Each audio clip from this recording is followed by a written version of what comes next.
pumikit ka, talagang masasabi mo, Huli pa to. huli pa no. Wow. Eto guys, so medyo napapadalas ang pagkain natin kaya sagarin na natin magra-rank tayo ng fast food chicken. So meron ulit S, A, B, C, D. Meron tayong 5 nag-aatubiling. Di ba chicken, no? Ano kaya pinakamasarap dito? Siyempre may mga kanya-kanya tayong favorite. Ako, Jollibee. Greenwich ako pare. KFC pero yung spicy. Original KFC tsaka Jollibee. No, ako mukhang Popeyes, pero... Bisa na natin. So, anong una? Ang umpisa natin ay Greenwich muna.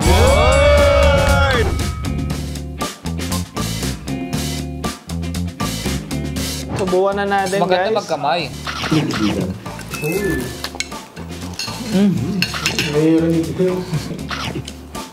Alam niyo ba guys, si Miko may talent? Ano? Paano kumain ng naka-fast forward? Kaya ni Miko yun. Alam niyo ba't kaya ko? Natutunan ko kasi kay Adrian. Pero wala na.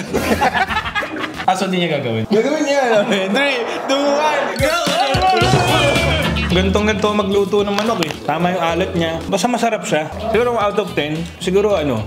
Tama pare. Ikaw, Pig. Yung kagandahan dito, juicy pa. Sakto yung luto, hindi sumobra, hindi rin kulang. Walang dugo. Kumbaga pagka perfect yung luto, pag tama. Panalo to pare, para sa akin. 8 to, tama si Miko. Kasi, etong chicken na to, makakain mo lahat. Kasi ayoko sa chicken talaga yung yung may mga unnecessary na crispy. Pero para sa akin, pare 8 to. Sa akin, medyo pa ako. Kung i-rate 7, Parang pareho tayo. ang gusto ko sa chicken, yung malutong eh. Malaking factor. Yung size, okay naman. So kung i-rate natin ngayon, S, A, B, C, D, ano siya? A ako. B ako. Wala ka pa kita. Wala pa. So, Pero ikaw- masabi. So ilagay natin si Greenwich Sa D. Second chicken, McDonald's!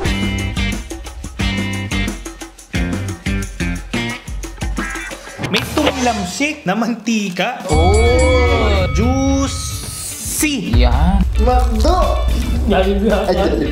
Sarap. Mali yata memo ni Miko. I-ranking tayo sa mukbang. Teka lang, mayroong ano. May tanong tayo. Galing kay Nico Lagura, 9190. Dating ba? Sila Kuya Miko and Charlene. Hindi naman kami napunta sa sa dating stage. YouTube pero yung dating per se, yung Outside. dating.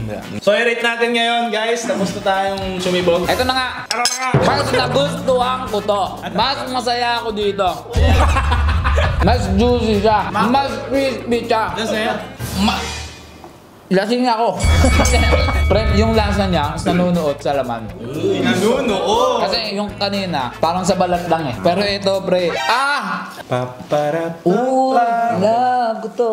Hindi, para sa akin pare, di ko talaga trip ang yung balat ng McDo. Kasi nalalasaan ko harina, laman, juicy. Sa akin yung ano nga din, yung balat. Malutong, pero parang hindi balat yung nakakain ko. Pero nung kinumpara ko, mas malaki siya sa Greenwich. Pero sa lasa, parang mas gusto ko yung Greenwich. Para sa akin, mas masarap siya sa Greenwich. Yung Greenwich parang dry kasi. Mas ma-juicy itong McDo. Feeling ko, mas lumamang ang McDo dahil unang-una yung portion mas malaki. Tapos yung lasa niya, tabi lang naman. Ang nangyari lang kasi, yung McDo mas juicy. Kaso, yung breading talaga medyo madami. Iba eh, parang hindi na balat yung kinakain mo talaga. Dahil dyan, pre, Letrahan mo na!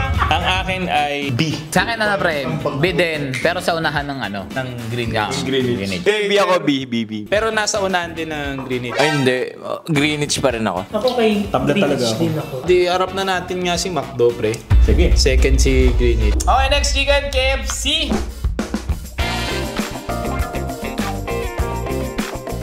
Okay. Distribute mo na yan, paring happy. Okay, kumuha na kayo mga kaibigan ko. Bago tayo magtikiman, si Leonardo Jacob. Hoy, Leonardo Jacob. Saan po makakabili ng merch nyo po? Ayun. Meron kaming link na pinupost sa page. So, punta lang kayo sa page. Tapos magkakaroon na rin kami ng TikTok shop and Shopee. Ang lalabas natin, pare, 3! Sagot na sana namin, Jacob. Tikman na natin yan. Ang gigigil na si Miko.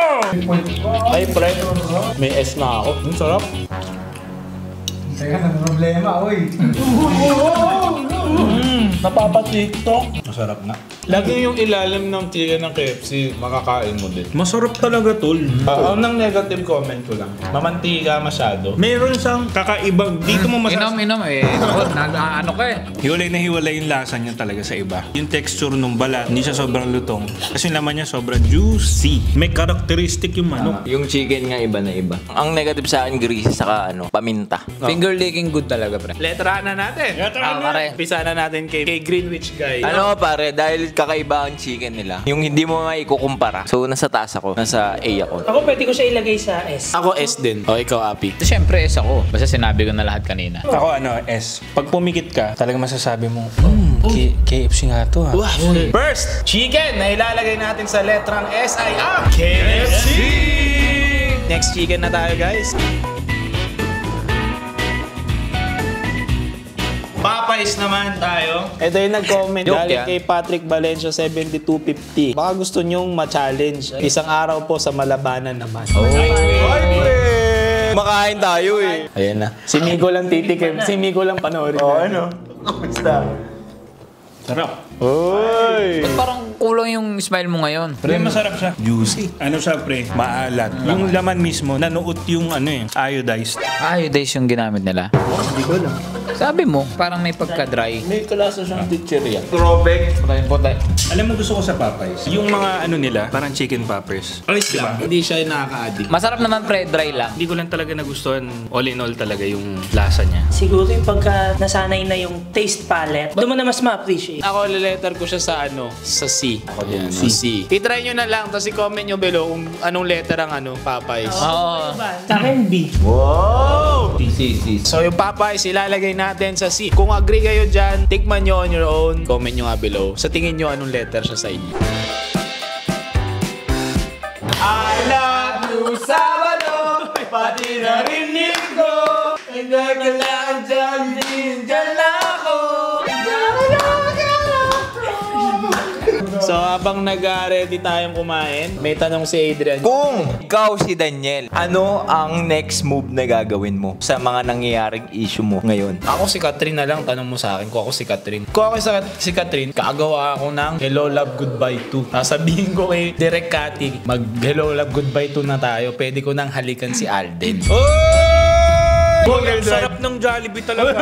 Di ba artista siya? Magaling naman siya umarte. Mag-participate siya sa mga movies na hindi lang yung basta-basta magawa lang. O, balik tayo sa manok. Ang juicy, naubos ko. Hindi, A lang ako. Yes, ako. Pero kumbaga, KFC sa akin is... I love you, Sabado! A ako, A. Ako S, ako sa Jollibee. Si Kit. Hindi ako kaya S, yung mga gusto ko sa manok na meron sa iba, sa nauna, nakuha niya lahat. Hindi masyadong mantika, hindi masyadong mabreading pero malutong, malasa. Huli pa to. Arap sabi, wag yung nakatalikod ako. Typo. Tatanggapin ko naman eh. Wala akong laban eh. Kayo naman, wag kayong judgmental. Pagkalapit naman eh. Manok, ano yun? Ang lapit, di ba? Baba kasi Pag ako nagka-perakit, magpapano ko.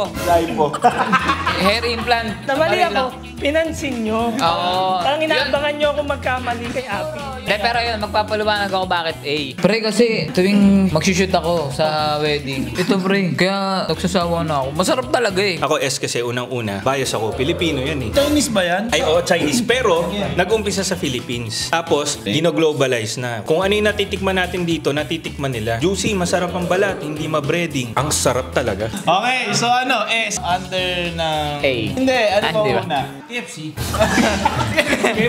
Puro Jollibee! Magmula itsura, magmula lasa, yung Jollibee ang gustong maging ng McDo, ng Greenwich, yung KFC, it's in a league of its own. Yan ang masasabi ko sa aking KFC. Paunang iisipin mo pag sinabing chicken, ang next joy, di ba? Chicken joy. S ako, pero ikaw. KFC mas mataas. Pwede tayong KFC sa unahan. Ako rin eh, KFC talaga.